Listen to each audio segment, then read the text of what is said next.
Hi everyone, welcome to the tin whistle class. The Irish tin whistle is a wonderful, versatile instrument. It's much more affordable than most bagpipes. It's often very portable, which allows you to sort of bring it wherever and practice. The fingering is related to the fingering of the small pipes and the uilleann pipes. It's not identical, but if you kind of keep in mind these differences, it's a great way to sort of practice your tunes on the pipes as well. It's also a great instrument in its own right. There is so much that you can do with it. It is very receptive. It is very easy to transfer piping technique to the whistle as a way of embellishing your whistle technique. There are also opportunities to do things on the whistle that you couldn't necessarily do on the pipes. So I think a great place to start would be just to do a quick warm-up with the scales. So to start, let's play the tin whistle scale in D, just up and back.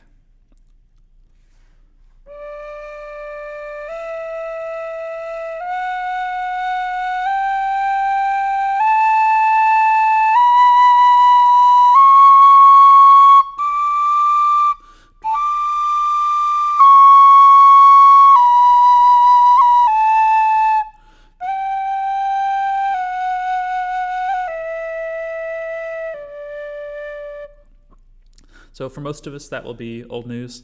For those of you who are newer to the whistle, the one thing to keep in mind is when we're in the key of D, we play our C's, D, E, F, G, A, B, C.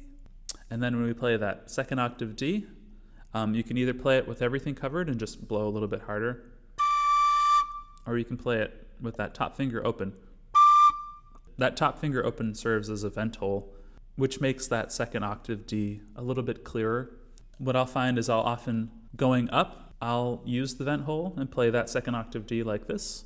And when I'm descending, because it's already covered, I'll tend to descending.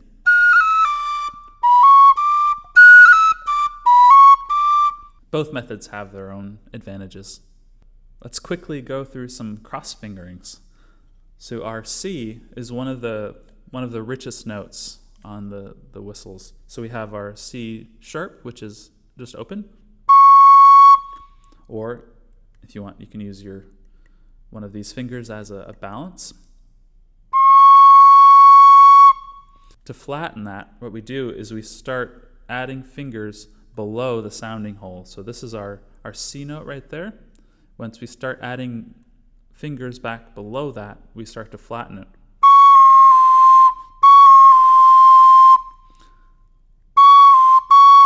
What that allows us to do is play in the key of G, which is starting with the top hand.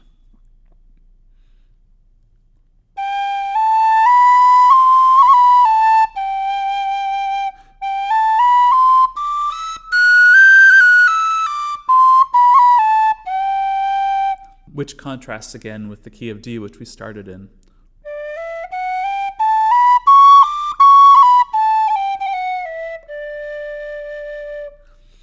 What the C natural also allows us to do is to play in the mode of D mixolydian, which is very similar to what you would find on the Highland pipes, A mixolydian.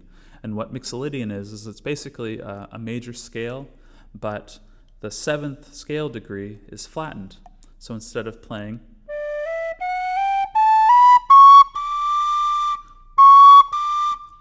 if we flatten that seventh, the D scale sounds very different.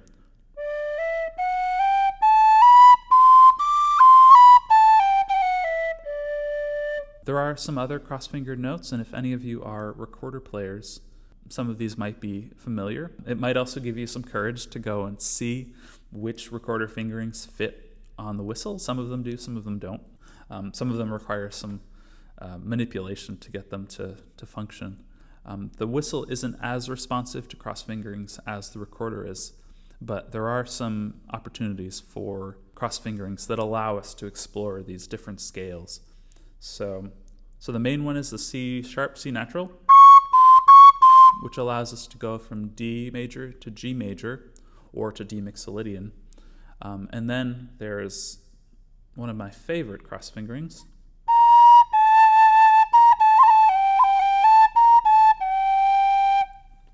So this cross-fingering is you're actually flattening the B to be flat. This allows you to play in G minor as opposed to just G major. So normally, G, A, B, A, G. If we play that cross-fingering, which is, and all of these cross-fingerings have little variations. If you throw more fingers down below the sounding hole, it increasingly flattens it. But in this case, on this whistle, I find that this works well. And that would be in place of.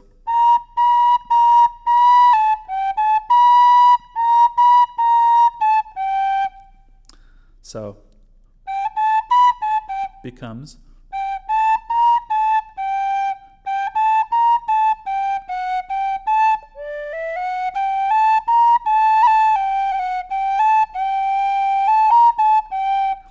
a tune that I like to start with when I'm playing is the SKYE BOAT Song. I'm sure a lot of you are familiar with that, but I feel like it's a great opening tune, and it offers a lot of possibilities for ornamentation and variation and harmony as well. So I'll play through it once, and then for those of you who aren't familiar, I'll break it down very quickly, and then we'll kind of piece it back together.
So the beginning of this tune starts out pretty simply.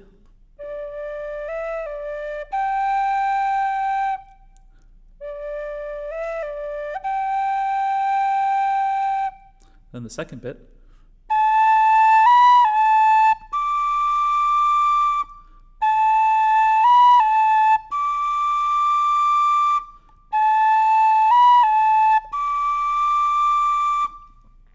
To put those back together.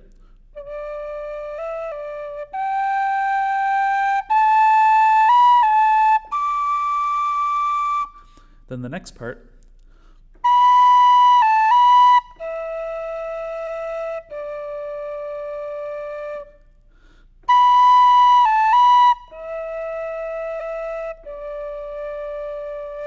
Then to repeat that.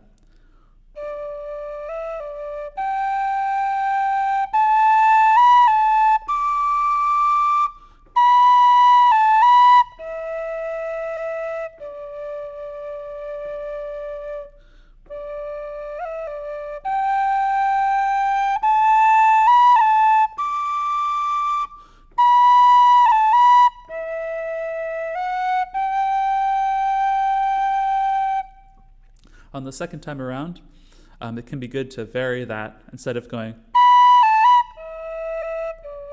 a second time,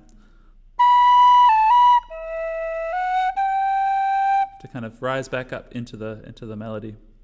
Now the second part of the tune. That's the first bit. And this second part really relies on thirds, and there's some various ways to play it. The most important notes are the high notes. The notes that you go down to are often vary between performers. But I think in this case, I'm doing thirds, which are adding 2 notes below. So you play the first note and then add 2 notes below that. Note, 2 notes below, note, 2 notes below, note, 2 notes below. So it's working on this kind of third aspect. So the B part.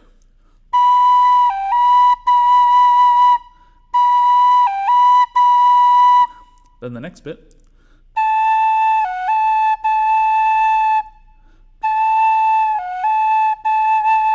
Then the part after.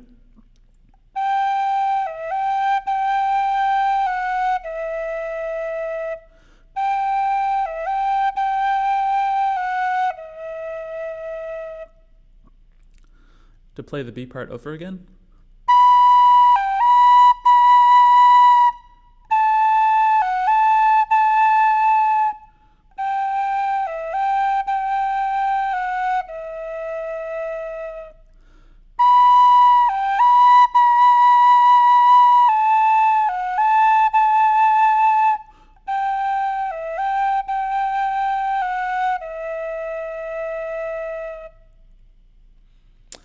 So that's basically the tune. It's pretty straightforward. And now let's start thinking about ways to ornament it to add some interest. There are a lot of ways to apply the ornamentation of the bagpipes onto the whistle. The whistle is so responsive to a lot of these ornamentation techniques. With the bagpipes, you have this instrument that, except in instances like the Northumbrian pipes or the uilleann pipes, silence is really difficult, and so historically this like continuous sound, how do you break that up? And you break that up with grace notes. Grace notes become the rests. They become this way to add emphasis. And also with the bagpipes, like the difficulty of changing the volume of the pipes. Apart from the natural change in volume as you go up the scale, you have this instrument that it's very difficult to change the volume and to add emphasis in that way. And so grace notes function this kind of dual purpose of adding emphasis and creating the effect of silence, this kind of articulation of the notes. And so for the tin whistle, you have this great combination of articulations and ornamentations from the bagpipes, and you can also use breath or tonguing to create this actual silence. And that also, tonguing as a way to articulate grace notes is also a great way to sort of amplify their presence. Start with a couple of fingers. I will start with the index finger on my top hand, my left hand. So that can easily grace just about every note. So let's try going up the scale and playing this top finger for each note. And another thing to keep in mind with grace notes is that often they are played on the beat. So the grace note will lift right as the beat is starting. It doesn't happen necessarily before the beat. And there are some exceptions to this, but oftentimes grace notes will happen right on the beat. So as you're tapping your foot, lift that grace note right as you're tapping. Not before, but right on.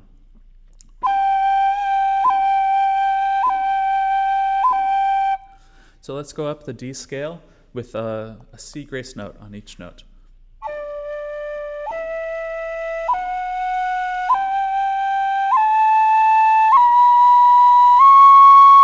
You notice when we get to the C, there's nothing we can do there, so just leave it as is. Let's try that again.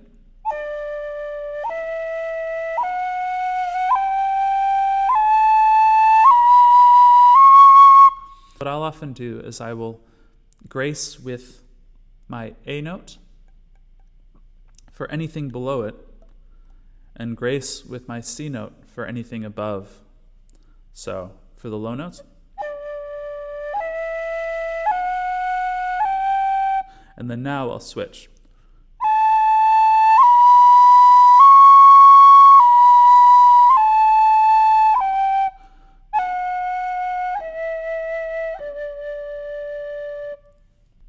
The A note will often be a little bit softer, and so it's a subtler grace note for the lower notes. And this is something that I'll typically do on the small pipes and the uilleann pipes as well.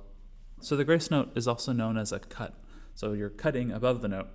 The opposite of that is the tap, where you're tapping your finger back down below it. So instead of lifting above, you tap below. And on the whistle, a good way to do that is often just to tap the finger below the note, or tap all the fingers below the note. So like if you're playing a G, you can either tap with just the one finger, or you can tap with all the fingers. And you'll notice that the sound is much, you'll notice that the tap has a much stronger effect when you tap with all the fingers.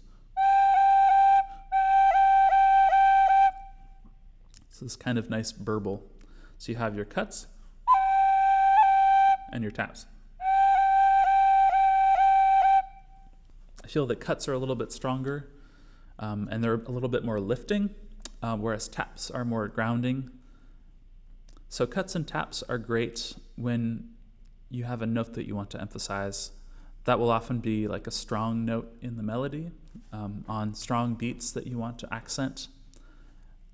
Or you could also use them as a way to separate notes. So if you have two notes of the same pitch, instead of tonguing, if you have two Gs,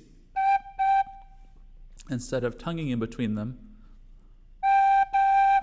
you could do, or you could tap. So using grace notes as a way to articulate these repeated notes is a great effect. So bringing these grace notes back into the SKYE BOAT song.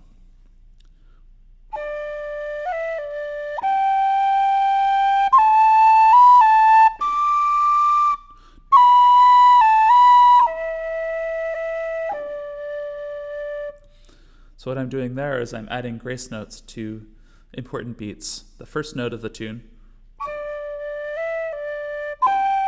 and to the second measure.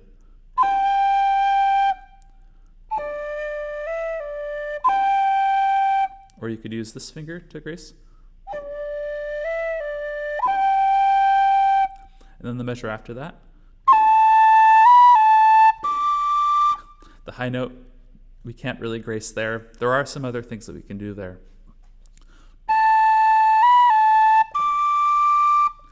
And then for this next bit, if we stop playing briefly and tongue into it, we can do a tongue into a grace note.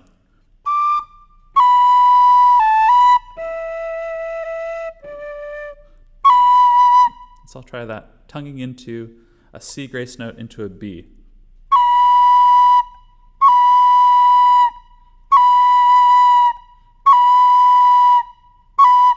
So I'm starting with an open, and then dropping my finger right after I tongue down. And for tonguing, I'm just saying ta. I'm basically saying a ta. Ta, ta, and that will hold your breath until the sound starts, which gives us this nice kind of punch. And tonguing is also a great way to get up into the second octave as well. It gives us this sudden push of extra air, which helps the accuracy of the jump.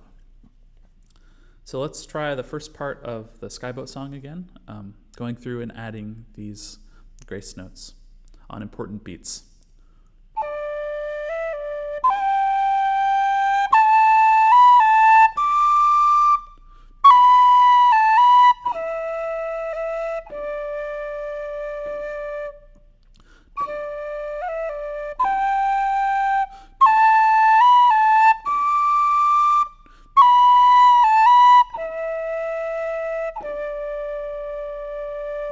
And in the B part, we can do a similar thing.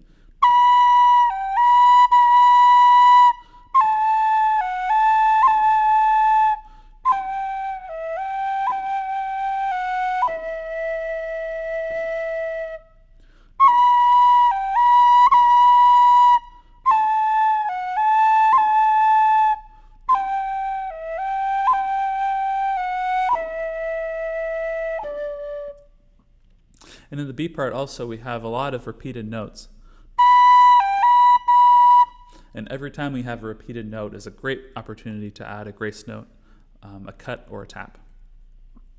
Another great ornament for a tune like this is the slide or the smear, when you kind of smooth the transition from one note to the next.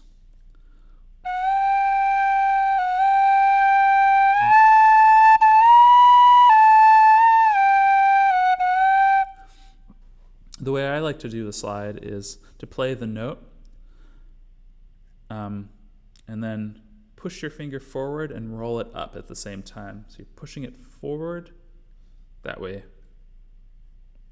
So, and by forward I mean in the direction that it's already pointing, and then sort of roll that up off. So the note that we're aiming for is the G, and so the F below it is a great sort of lead-in note.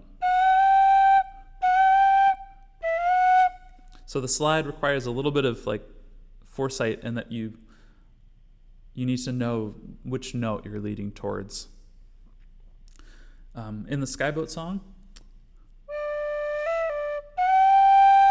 we have that really nice G with the F lead into it. And again, these sort of sliding or smearing notes are great leading into these long important notes. So the G in this case is really important, and we kind of settle there for a little bit.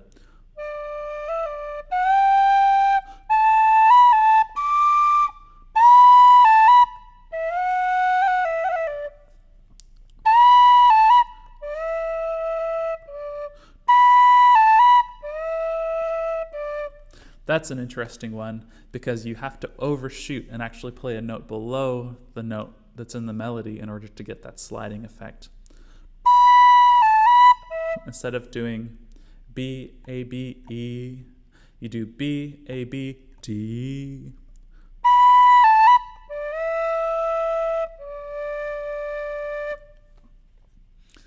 And if we sort of pay some more attention to that E note, we're there for a little bit, and I believe there are technically more than one note on that pitch, and so we can articulate that again with a nice little cut or tap. And I like putting cuts. I like putting taps there. Or you could do,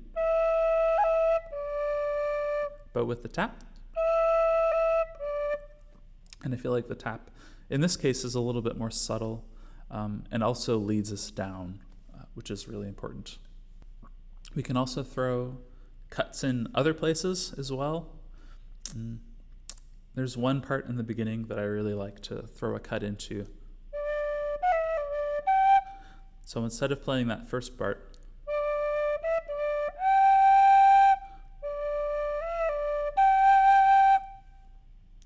on that E note that we're going up to briefly, if we play an F cut really quickly in front of it, if we play an F cut right in front of it, it can give us this nice syncopation.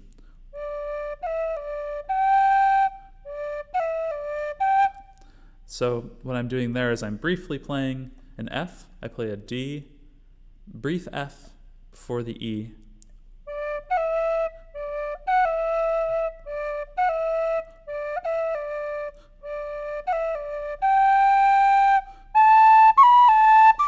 we can do that again at the top. And right there what I'm doing is I'm playing the A,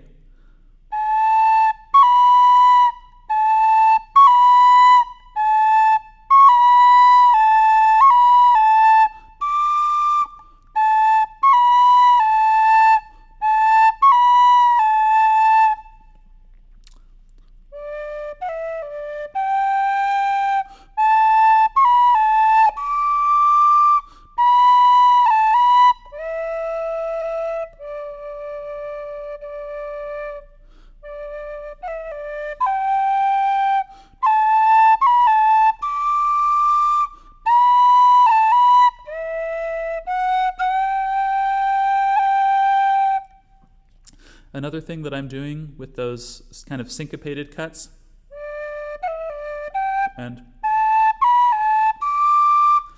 is I am tonguing right before the cut, which gives it a little bit more distinction. It makes it pop a little bit more.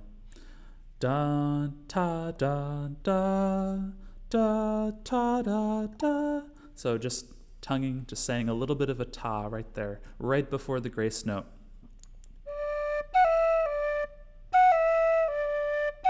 So you have that moment of silence that makes the note pop.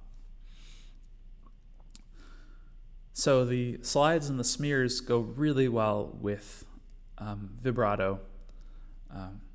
And on the whistle, you play a vibrato by, so you have the sounding hole, so you have the fingers covering, and then the note that's sounding. If you vibrate your fingers on any of the tone holes below that sounding note, you can start to change the overtones of that note and create this vibrato effect. So on an A,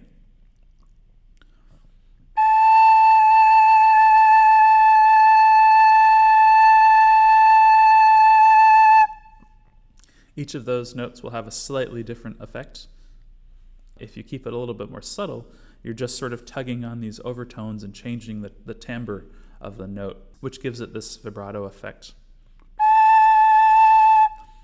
If you're very careful, and this works really well on the flute, but if you're very careful, you can kind of waver your finger above the tone hole or just slightly shading the sounding tone hole. So instead of playing the notes below the A, you use this finger and very carefully on the edge of it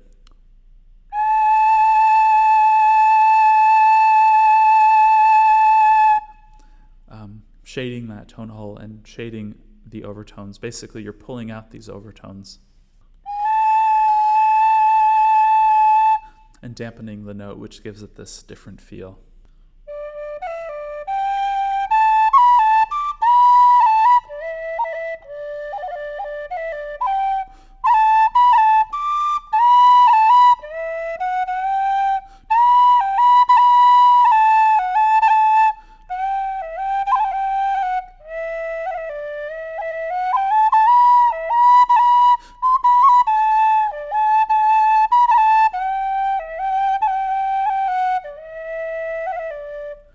Wherever you have a grace note, wherever you have a cut or a tap, you can also expand that into these other types of ornaments, into doublings and rolls, short rolls, and crans. So a doubling is drawn from the Highland piping and the small piping traditions, and it's basically just two cuts in a row. So in the case of the A, you would start with the top finger and then go to the next finger. And it gives it more of a glistening feel. It's also really good on a low note. If you're playing a D, you could do a doubling.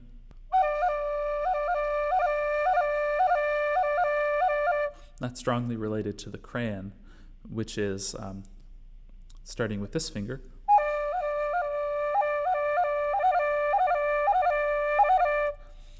The Cran also has these different configurations where you start with these notes and then end with the high one. And that's a very Irish piping ornament, but it's very strongly related to the Scottish doubling. So just think of it as the doubling is 2 grace notes. Instead of 1 cut, it's 2 cuts. The Cran, instead of 1 cut or 2 cuts, it's 3 cuts. So you have these kind of expansions of this ornamentation that give an increasingly like burbling effect.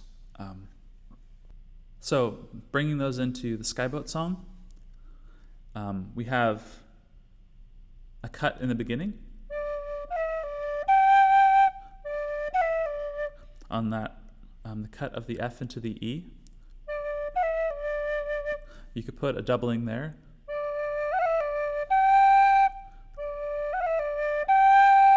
And it gives it this sort of moment of lift and like uncertainty. When we get up to the higher bit, we have that or the syncopated.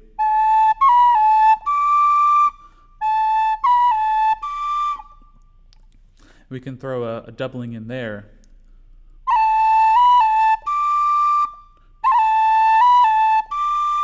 To slow that down.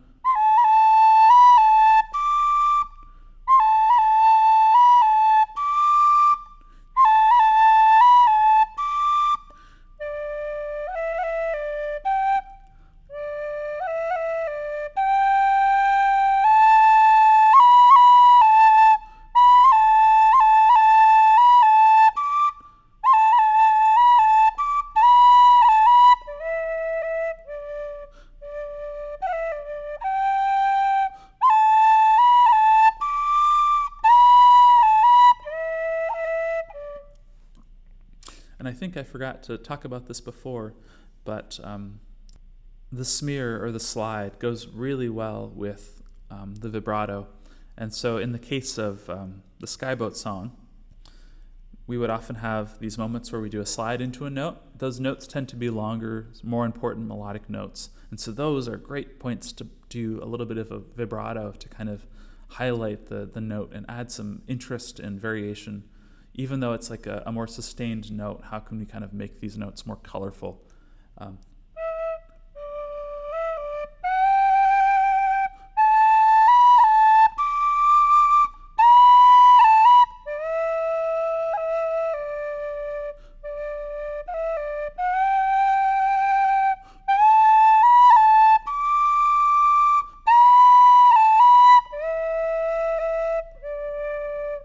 An ornament that's related to the doubling is the short roll, and that is, instead of playing two cuts, a high cut and a low cut, you play a cut and a tap. And so what that does is it divides a note into these two pieces, but with a high and a low starting point. So on an A, where a doubling would be, a short roll would be, you have the cut,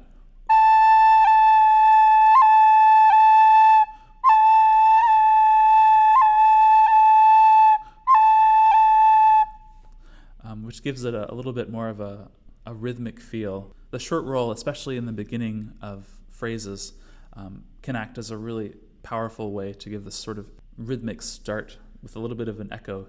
Da ba ba da da, da ba ba da da, da ba. So you're kind of emphasizing through echoing in much the same way as the doubling, but the short roll has a little bit more weight to it.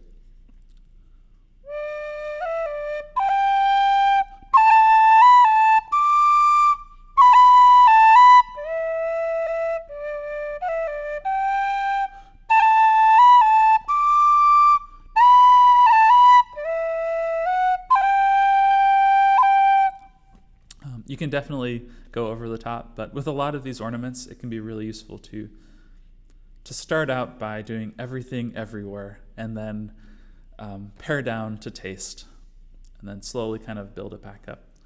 Another ornament that I love to use is the bounce, and it's one of those Irish ornaments that is everywhere, but nobody really talks about it. And I think part of that is the speed at which it's used. It's often brief and just heard in passing. I kind of think of them as related to the doubling and the short roll. And what it is when you're descending, especially from like the B to the A, instead of going just straight, you do a little bit of a bounce in that fall. So that descending finger bounces on the note below.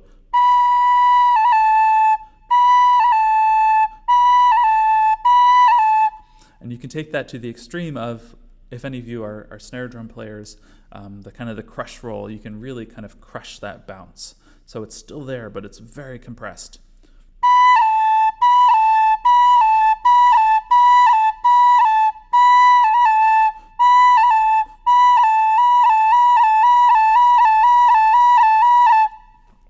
It really requires this balance of speed and looseness, but also a little bit of tightness at the end to kind of pull it down. Sometimes adding height to your fingers will enable you to get a little bit more velocity. So if you lift it up a little bit higher, although I would be careful because then you're sort of getting into this realm of working maybe less efficiently. So the bounce works great for descending. There's a variation on that. So I would call this bounce the doubling bounce. It just has a little bit of a cut there in the middle, a little bit of a grace note. The other bounce I would call more of a short roll bounce, which has a tap in it. So descending, instead of bouncing that finger, you bounce the finger below it.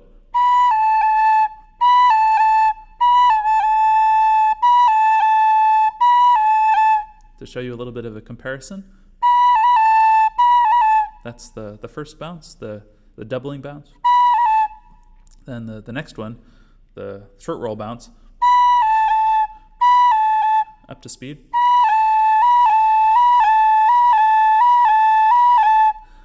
As compared to.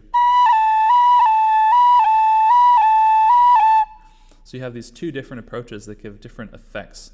I'd say the first one is lighter and more like glistening.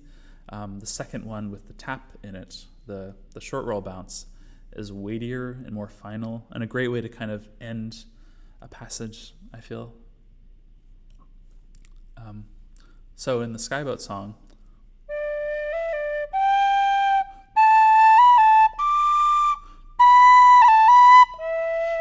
that moment where you have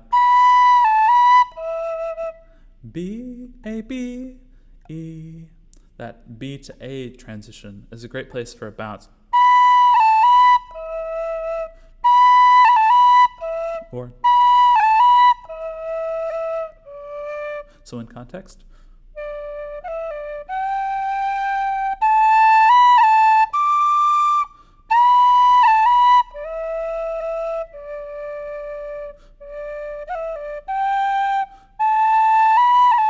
and again, we have a place there to do a bounce from the A to the B to the A.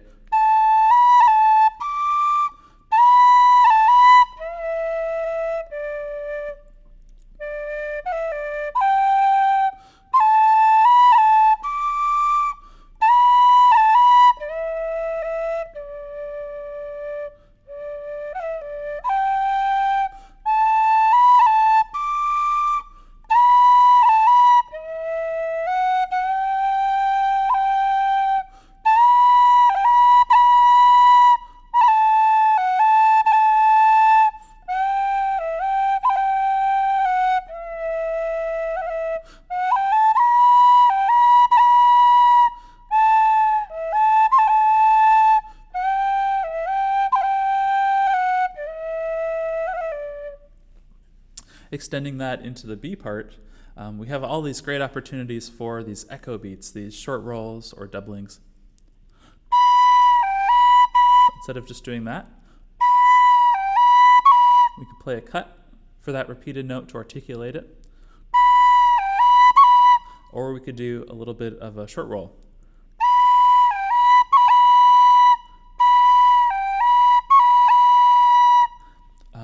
Which carries on as that sort of motif repeats.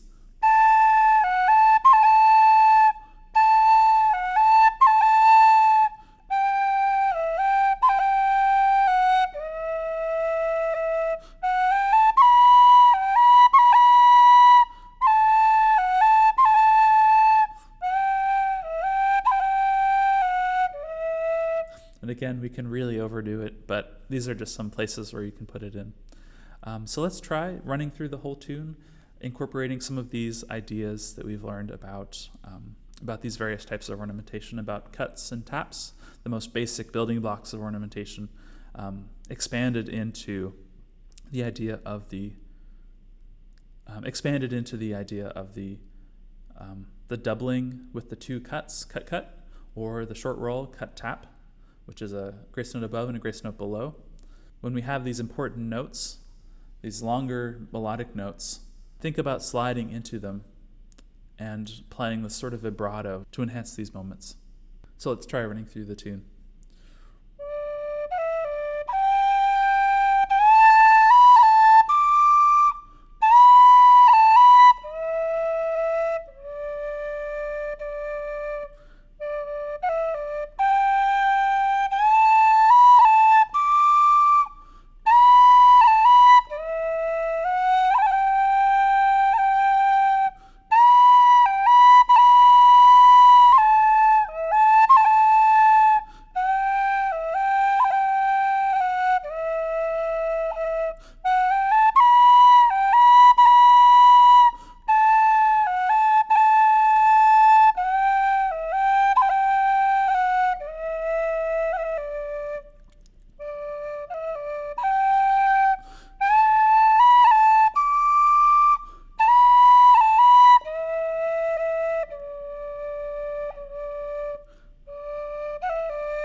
Awesome. For this next tune, I'd like to work on one of my favorite marches, the Bull's March. The Bull's March is a Donegal fiddle tune that I learned from Killian Vallely. So this march is, it works great on the small pipes, the uilleann pipes, the tin whistle. It's one of those tunes that kind of like bridges all of these supposed boundaries between these instruments and these styles. So you can play this tune in a couple of different ways. It is most often played in the key of A, which on the whistle would be starting with the top two fingers. So that would be like the key note of the tune. That works particularly well if you're playing along with small pipers or uilleann pipers. You can also play it in a different way. You can play it in E, starting on this note. And to play it in that manner, you would use a similar fingering to that you would use on the small pipes. So in that way, if you're moving between whistle and small pipes, it can possibly be better to start on the E and to play it in the key of E minor. But if you're playing along with other pipers or other instruments, it can often be good to play in the standard key, which is A.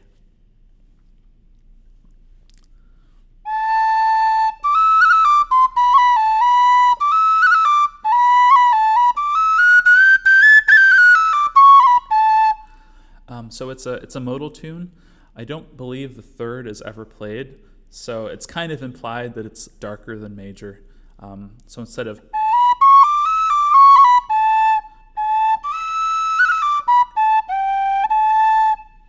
you already have that flat seventh with the G,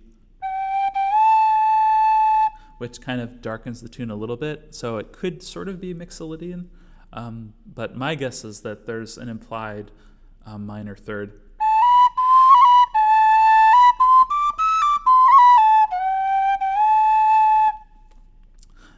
Although that third is never actually played. So let's get into the tune, the Bull's March. So I'll play it for you briefly, and then I'll break it down, and then we can discuss some ways to embellish and ornament this tune. I hope you enjoy.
It's a pretty straightforward tune. The A part and the B part are quite related.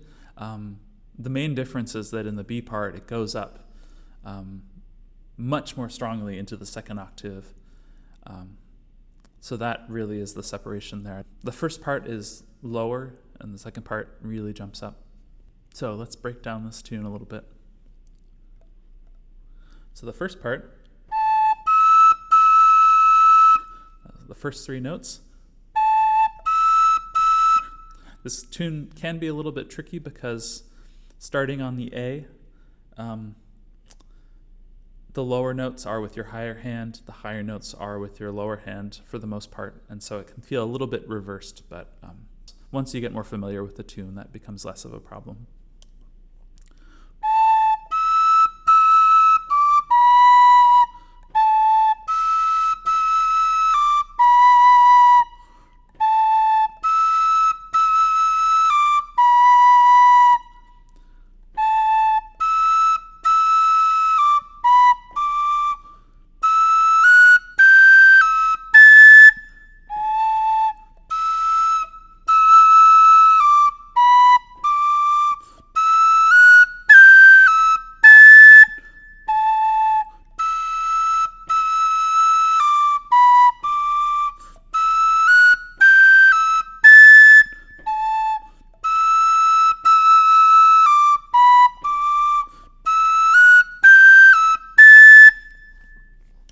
So that's the first part of the first part.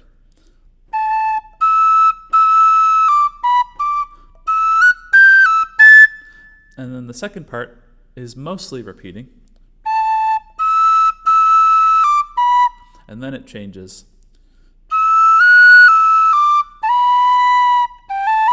You have this nice kind of rolling G-A-B at the end of the phrase to kind of bring it back.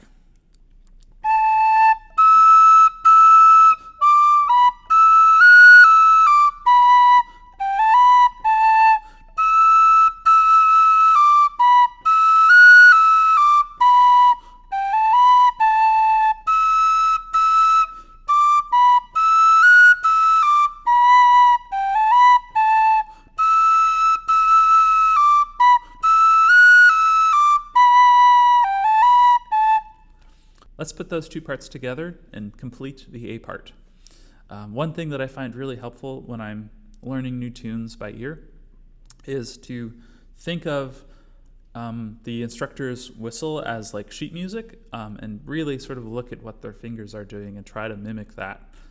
So you get this, so you're not just learning the melody, you're also learning the fingering by watching it happen. So it's basically like real-time sheet music.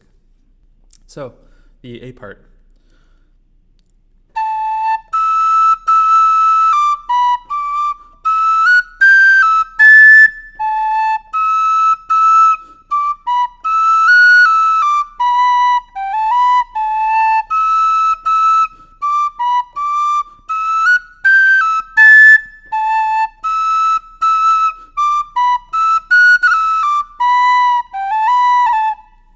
And there's a little bit of a change in there, which I'll show you in just a second.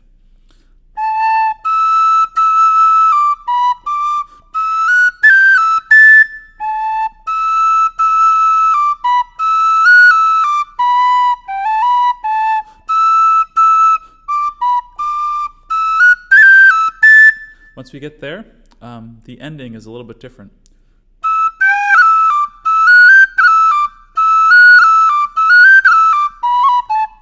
The ending is a little bit different.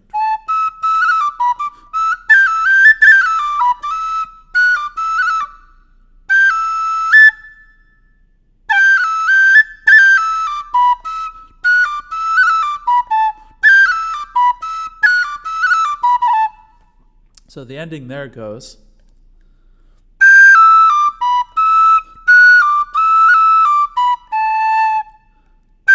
Starting on the high G.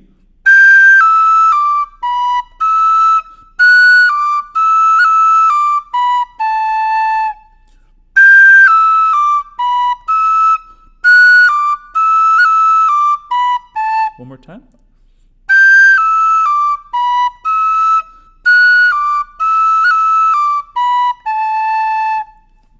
Cool. So that's the ending of that. So put into the context of the repeat of the A part.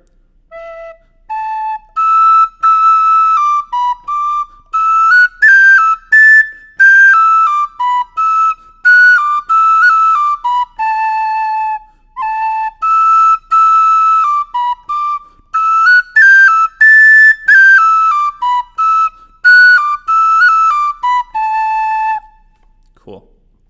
So let's try the whole A part a couple of times and then go on to the B part.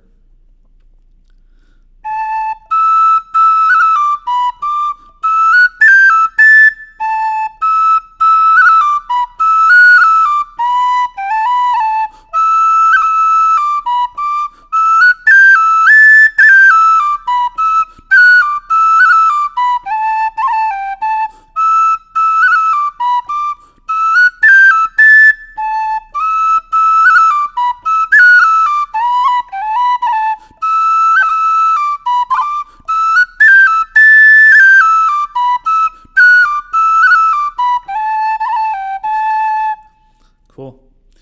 So the B part is very similar. Just remember it's more octave jumps. So it starts out. So it's just A.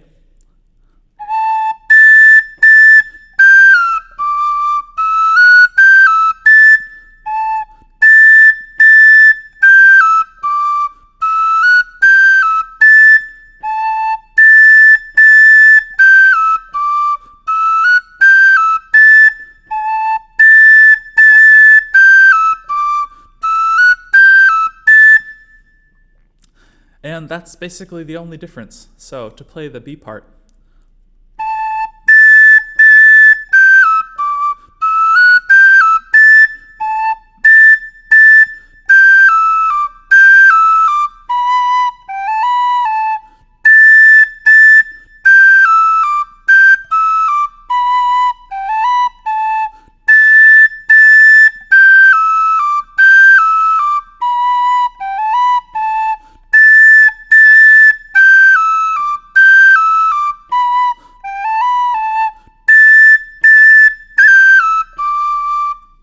cool.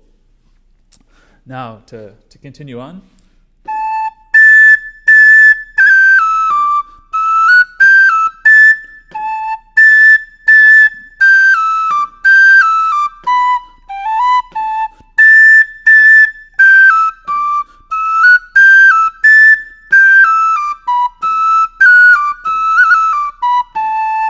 So the ending is exactly the same as the ending of the A part. So let's play the full B part a few times through.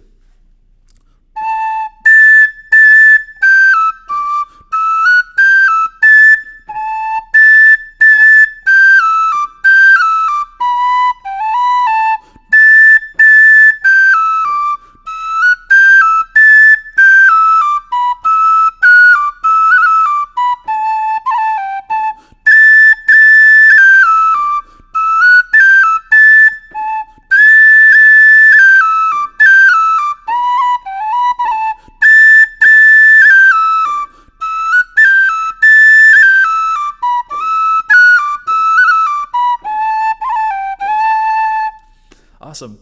So now we've got all the pieces. Let's put the A part and the B part together.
Awesome. So that is the full Bowls March. There are a lot of things you can do to add interest, to add ornamentation or variation. One common melodic variation that you can do is you can do this thing called like stepping or terracing into these notes. So instead of going straight to that high A, to play the G before it and kind of lead up into it, and that has this kind of syncopated effect. So let's see.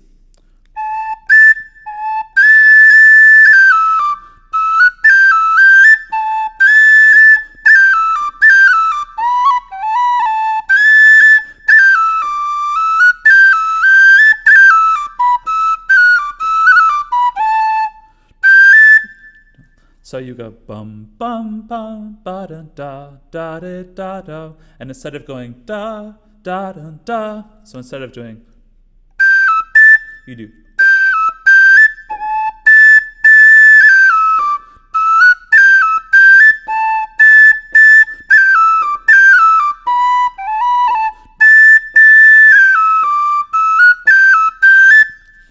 So instead of going straight to that A, playing a G before it, and then coming in on the A, 1/8 note later, gives it this nice kind of build-up effect.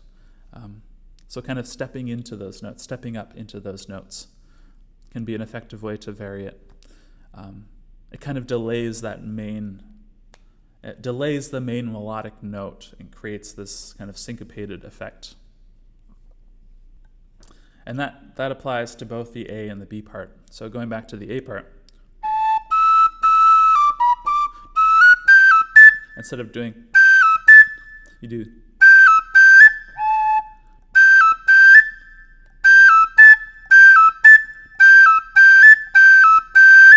So it's just a matter of how quickly do you want to get to these main melodic notes. And again, you see this like parallel between the A part and the B part, which makes this a really nice, very concise tune. Some other variations that you can use are more ornamental. When we have that high E,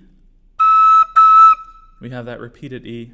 That's a great place, I think, for a doubling or even a cran. So a doubling would be 2 cuts, a cran would be 3, da-da-da. So a doubling, da-da, cran, da-da-da.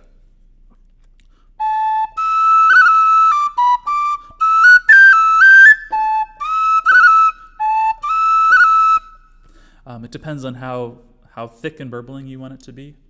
I think both work equally well. So in the case of just the doubling, to keep it simple to start, instead of just playing a cut there to separate that note, you can do a doubling.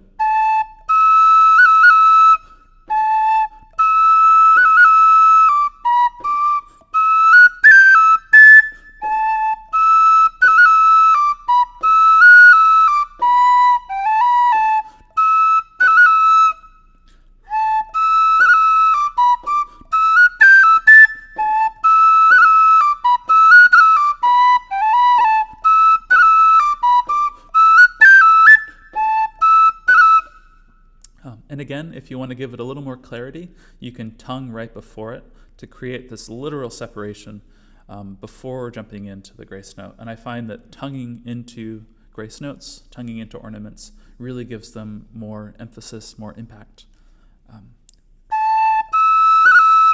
Without tonguing,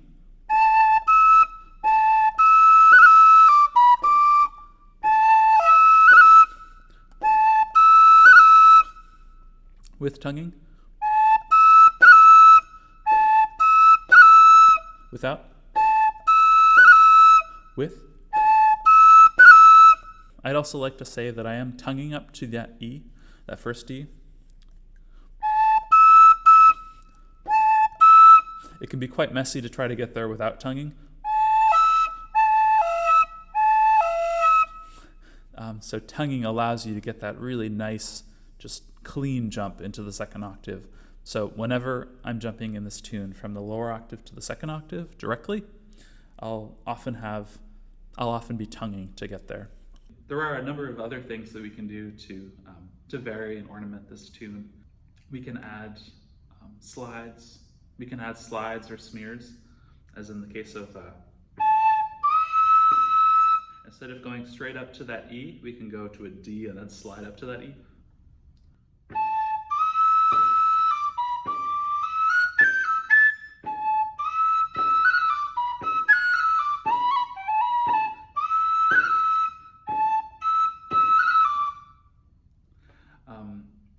Another thing that we can do is move that doubling just a little bit. So instead of doing it right on the beat,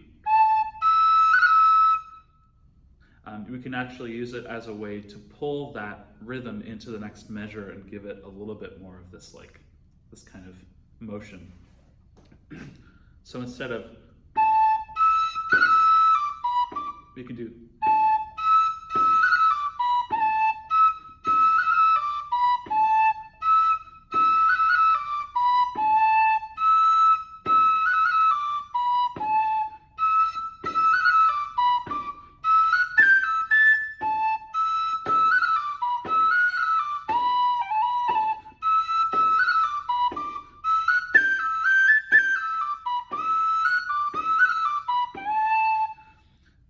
another place for a slide or a smear.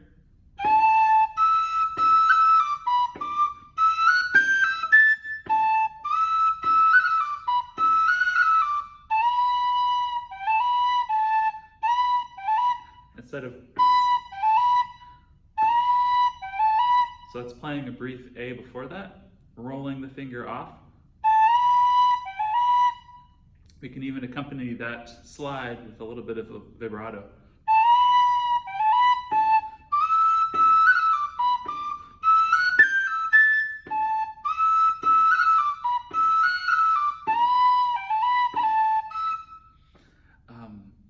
Another great ornament in this piece are the bounces, which are also called mordents.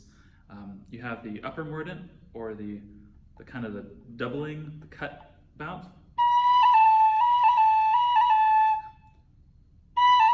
or the lower mordent, which is the short roll bounce.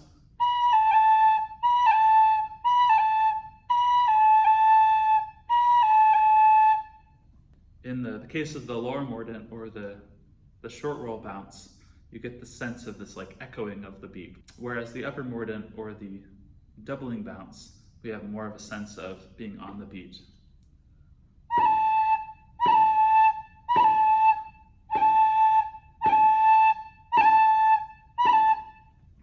So some places that we would put this in the tune.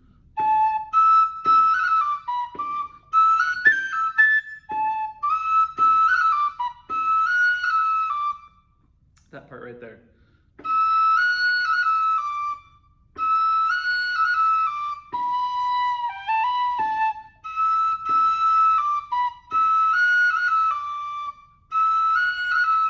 The bounce right there. And up to speed.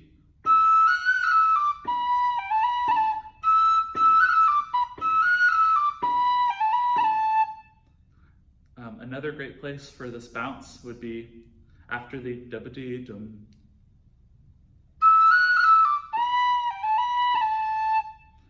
A bounce right into the first beat.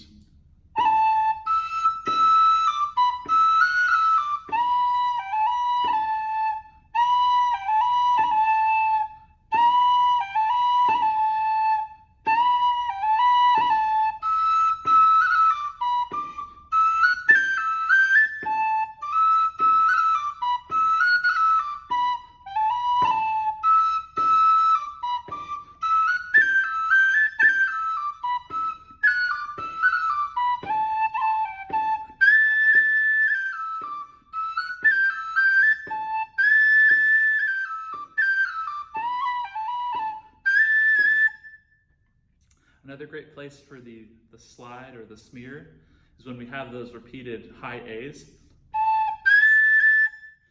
To do a slide into the high A, which we can then separate with a cut or a tap.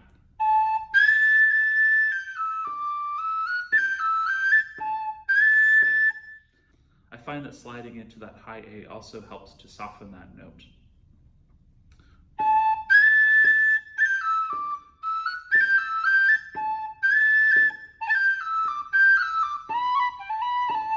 And in that B part, you have all these opportunities for bounces because so many of the notes are descending. For example,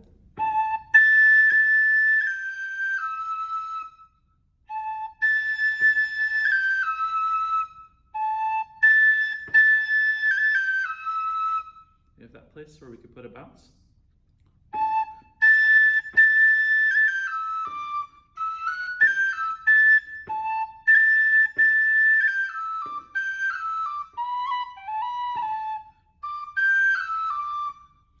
Another place for a bounce is right there.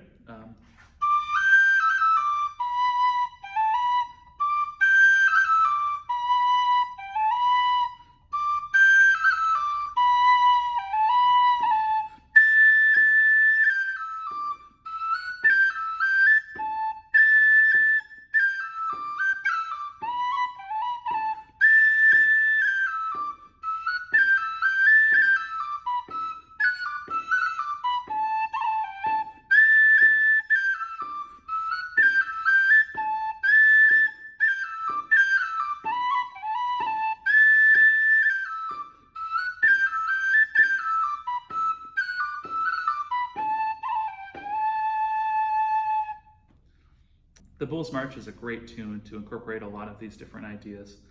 We can throw in slides and smears. There are lots of opportunities for bounces or mordents, especially in the second part where we have all these descending passages. Any descending note becomes a great bounce. Think a little bit about the pros and cons of accenting main beats versus syncopated beats. Using doublings as a way to emphasize the beat or pull the beat into the next beat as sort of more of a bridge than as like a grounding effect. Thank you so much for joining me for this class. I hope you all enjoyed it. These are some of my favorite tunes. If you have any questions, please feel free to message me through the chat. Thanks again, and I hope to see you all in person next year.